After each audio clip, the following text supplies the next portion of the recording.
सभी परिजनों को सादर प्रणाम। आज बहुत अनिवार्य और एक छोटी सी बात आप सबसे कहनी थी। इस धरती पर प्रत्येक व्यक्ति जो आता है, कहीं ना कहीं उसके अंदर कुछ कामनाएं शेष होती हैं, उसकी इच्छाएं होती हैं, उसके अंदर कुछ अतृप्तता होती है और कहीं ना कहीं एक अशांति लिए होता है, एक खालीपन होता है, एक रिक्तता होती है। और दरअसल इस खालीपन और रिक्तता का कारण कुछ और है और वो निवारण किसी और तरीके से करता है। वो समझता है भगवान माना जिससे जो चाहो और मांग लो और वो दे दे। तो भैया ऐसा कोई प्रत्यक्ष भगवान किसी विग्रह के रूप में तो कहीं दिखाई देता नहीं। किसी तीर्थ में कोई ऐसा भगवान तो हमें बैठा हुआ दिखाई देता नहीं, दुकान खोलकर बैठा हो और आप जो मांगे वो आपको दे दे और आपकी प्रार्थना के बल पर, आपके हाथ जोड़ने के बल पर, आपके दंडवत प्रणाम करने के बल पर दे दे। ऐसा संभव तो नहीं दिखाई देता। फिर क्या करता है? फिर ढूंढता है, खोजता है, ऐसा क्या है इस दुनिया में जिसके आ जाने से वो तू सब कुछ पा सकता है। क्योंकि उसकी दृष्टि बहुत गहरी नहीं होती, उसकी दृष्टि बहुत उथली होती है। तो वो बाहरी संसार में बाहरी वस्तुएं, बाहरी चमक दमक, बाहरी आकर्षण, बाहरी कामनाएं पूरी हो जाएं, बस इसलिए वो किसी न किसी परमात्मा, किसी न किसी भगवान, किसी न किसी गुरु के पीछे लगा हुआ है। और इस चक्कर में वो देखता है ऐसा प्रत्यक्ष भगवान कौन सा है जो तुरंत मेरी इच्छा पूरी कर दे, मैं जो चाहूँ वो मुझे मिल जाए। तो उसे एक भगवान दिखाई देता है जिसका नाम आज के समय में धन रख दिया गया है, लक्ष्मी रूप में। कि भैया धन जिसके पास होता है आज की दुनिया उसकी इज्जत करती है, धन जिसके पास होता है उसकी सारी कामनाएं पूरी होती हैं, धन जिसके पास होता है लोग उसे बड़ा आदमी समझते हैं और धन से जहाँ भी जो भी रिक्तताएं हैं आप उन्हें सब भर सकते हैं, है ना। लेकिन ऐसा बिल्कुल नहीं है। इसलिए लोगों ने क्या किया कि अपनी आंतरिक जगत की रिक्तता भरने के लिए धन की दौड़, पद की दौड़, प्रतिष्ठा की दौड़, मान सम्मान की दौड़, जय जयकार की दौड़, बस दौड़ना शुरू कर दिया। मुझे गुरुदेव की छोटी सी कहानी याद आती है। किसी ने कहा कि फलाने फलाने देश में चले जाइए, वहाँ ज़मीन बहुत सस्ती हैं। उन्हें कितनी सस्ती हैं कि मात्र 100 रुपये लगते हैं। और ज़मीन कितनी मिलती है कि उतनी मिल जाती है जितना तुम सुबह 8 बजे दौड़ो और शाम को लौट कर 5 बजे तक आ जाओ। जितनी लंबे दौड़ोगे, जितने लंबे दौड़ पाए उतनी ही चौड़ी जगह आपको मात्र 100 रुपये मिल जाएगी। किसी व्यक्ति ने कहा कि चलिए इससे अच्छा सौदा क्या है, वहाँ ज़मीन खरीद लेते हैं और ज़मीन मिल जाएगी, उस ज़मीन को बेचकर पुनः अपने यहाँ आ जाएंगे। इस भाव के साथ, इस चतुरता के साथ वहाँ से वो चल दिया। और कहते हैं कि उसने दौड़ लगाई, खाना रख के ले गया था कि रास्ते में भूख लगेगी तो खा लेंगे। और चलते चलते चलते चलते बस प्रलोभन बढ़ता गया और लगा, और 2 कदम और 2 कदम और थोड़ा सा और थोड़ा सा, और दौड़ते दौड़ते उसको 2-2:30 बज गया। अब सोच रहा था कि लौट के भी पहुंचना है, जब तक लौट के नहीं पहुंचेंगे तब तक शर्त पूरी नहीं होगी।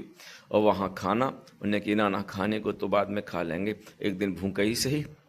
और भूख के पेट वापसी की उसने, और दौड़ते दौड़ते दौड़ते दौड़ते पूरी ताकत लगाने के बाद दौड़ा तो क्या पाया कि जिस लाइन तक पहुंचना था उस लाइन से 6 फुट पीछे गिर गया।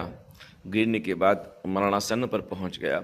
और मरणासन पर पहुंचने के बाद उसने कांपते हुए स्वर में उन आयोजकों से कहा, मैं इतना दौड़ा हूँ, इतनी कोशिश की, इतनी मेहनत की है, अब मुझे इतना तो बता दो, मैं उस लाइन को तो छू नहीं पाया, तो मेरे हिस्से में कोई ज़मीन आएगी कि नहीं आएगी। तो उन्होंने कहा, बेवकूफ़, इस दुनिया की दौड़ बस ऐसी ही है, तेरे हिस्से में उतनी ही ज़मीन आएगी। कितनी रहेगी? जो 6 फुट ज़मीन तू पहुंच नहीं पाया, जो 6 फुट ज़मीन तुझसे छूट गई है, वो 6 फुट की ज़मीन ही तेरे हिस्से में आएगी, चाहे गड़ जाना और चाहे इसमें जल जाना। बाकी सारी दौड़ तेरी बेकार चली गई। तो हम सब की दौड़ है सिर्फ तृप्तता को मिटाने के लिए। और बहुत से लोग कहते हैं मेरे पास इतनी बुद्धि है कि मैं पैसा पा सकता हूँ, मेरे पास इतनी बुद्धि है कि मैं तो किसी भी तरीके से अपने धन के खजाने भर सकता हूँ, मेरे पास तो इतनी बुद्धि है कि हजारों लोगों को अपना चेला बना सकता हूँ, मेरे पास तो इतनी सामर्थ्य है कि हजारों लोग मुझे जानते हैं, ऐसा कोई नहीं होगा जो मुझे ना जानता हो। इस तरह भ्रामक जीवन जी रहा है। और सच क्या है? जैसा मिथ्या तू है, जैसा झूठा तू है, जैसा अस्थिर तू है, जैसा अल्पज्ञ ज्ञानी तू है, ऐसी ही भीड़ से तू घिरा हुआ है और तुझे लगता है ये मेरी प्राप्ति है। जैसा परिवर्तनशील तू है, जैसा नाशवान तू है, ऐसे ही परिवर्तनशील और नाशवान धन का मालिक तू बना हुआ है और तुझे लगता है कि बस सब कुछ मिल गया। नहीं, सब कुछ मिलने के बाद याद रखना, जब तक सब कुछ का जो मालिक है वो ना मिले तब तक तृप्ति होती नहीं है। और वो तृप्ति बाहर की दौड़ में कभी नहीं है, वो तृप्ति अंतर जगत की दौड़ में है। तो इतना मैं जरूर कहूँगा कि आप लोग कहीं से क्या कमाते हैं, कितना इकट्ठा करते हैं, कितने लोग आपको जानते हैं, कितनी जय जयकार है आपकी, न जाने कितने कितने साहूकार आए, सेठ आए, धनवान आए, राजा आए, महाराज आए और सब चले गए, महल चौबारे खंडर हो गए उनके, कोई पूछने वाला आज उनको नहीं है। इसका मतलब, और पूछो उनसे अंतिम समय में सब कुछ पाया है क्या, तृप्त होके जा रहे हो? तो एक ही बात कहेंगे, सब कुछ पाने के बाद भी तृप्तता नहीं मिली है, तृप्तता नहीं मिली है। अरे जब जवानी होती ना, तो जवानी उस वक्त आदमी को लगता है कि मुझ जैसा भगवान, मुझ जैसा सुंदर, मुझ जैसा प्रज्ञावान, मुझ जैसी बुद्धिमान, जहां चाहूं जैसे चाहूं जहां से अपने काम चला सकता हूं कि मेरे पे क्या है। युवा अवस्था जवानी है। इस जवानी की भ्रम में वो सब खो देता है जो उसके मरणोपरांत भी काम आने वाला है। तो सावधान, मैं इतना ही कहूँगा केवल, ये अंदर की जिस तृप्तता को मिटाने के लिए आपने दौड़ लगाई थी, ये दौड़ बाहर की ना होके अंदर की होती, ये दौड़ नाशवान की ना होके शाश्वत की होती, ये दौड़ पार्थिव की ना होकर किसी स्थायी की होती, ये दौड़ संसार की ना होकर उस परलोक की होती, ये दौड़ भौतिक तत्वों की ना होकर परमपिता परमेश्वर की होती। निश्चित रूप से जब वो मरते, दुनिया छोड़कर जाते, तो कहते मुझसे ज़्यादा तृप्त कोई नहीं, मुझसे ज़्यादा खुशनसीब कोई नहीं और मुझसे ज़्यादा शांत कोई नहीं। तब कहते, हे दुनिया वालों, दौड़ना तो मेरी तरह दौड़ना, मैंने भगवान को पा लिया, मैंने उस सुकून को पा लिया, मैंने उस आनंद को पा लिया, मैंने दुनिया पाई लेकिन तृप्तता नहीं मिली। लेकिन एक परमात्मा को पाने के बाद दुनिया में कुछ मांगने के लिए शेष रहा ही नहीं।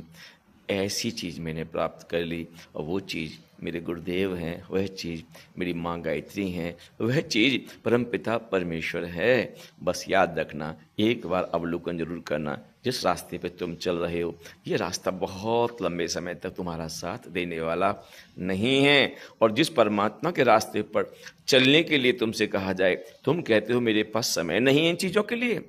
याद रखना, जब समय मिलेगा तो इन चीज़ों के लायक आप रहोगे नहीं, तो पश्चाताप के अलावा अंत में तुम्हारे हाथ में कुछ नहीं आएगा। बहुत बहुत धन्यवाद, बहुत बहुत धन्यवाद।